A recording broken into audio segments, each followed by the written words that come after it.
In this video, I'll show you how to fix in case you have on your PS5 the database is corrupted warning message. Okay, it's very easy how to fix this. I'll show you two different solutions on what you can do. So the first thing, we need to turn off your PS5. So with the controller, the easiest way is to press the PS button, go all the way towards the right side, select power, and then click on turn off PS5. It will take about 5 seconds. Now let's go on the console itself, and we need to put it in safe mode. How do you do this? It's quite easy. Wait for the PS5 to be completely shut down. And now we'll need to keep press the power button until we hear 2 beeps. Let me demonstrate. So I'm keep pressing the power button. I heard the first one, but I keep pressing until I will hear a second one.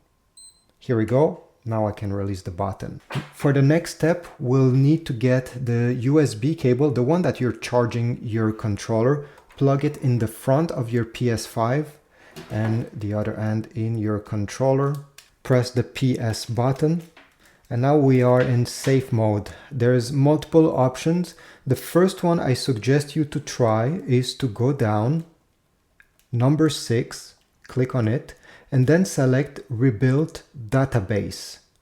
Once you have selected this, you may have to confirm it. It will take about, I would say, two minutes max.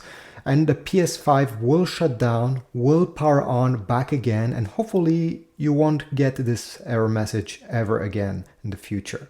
If you still get it after trying this trick, go back in safe mode. So go through all the steps I showed you, but instead of clicking on the number 6, but now over here, you're gonna select Repair Console Storage.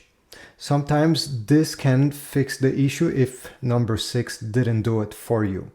After doing this, the PS5 will turn off by itself, will power on by itself. Don't touch anything until it's completely done and the PS5 asks you to press the PS button to log in into your account.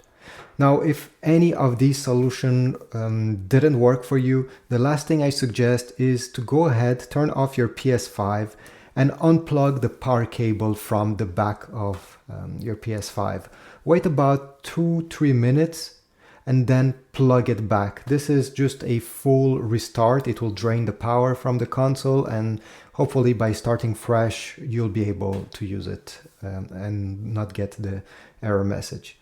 Thanks for watching. If you have any other tips, please leave a comment down below. I'm sure somebody will be very grateful to know how to fix this problem if they're still having it. Like, subscribe, and I'll see you in the next video.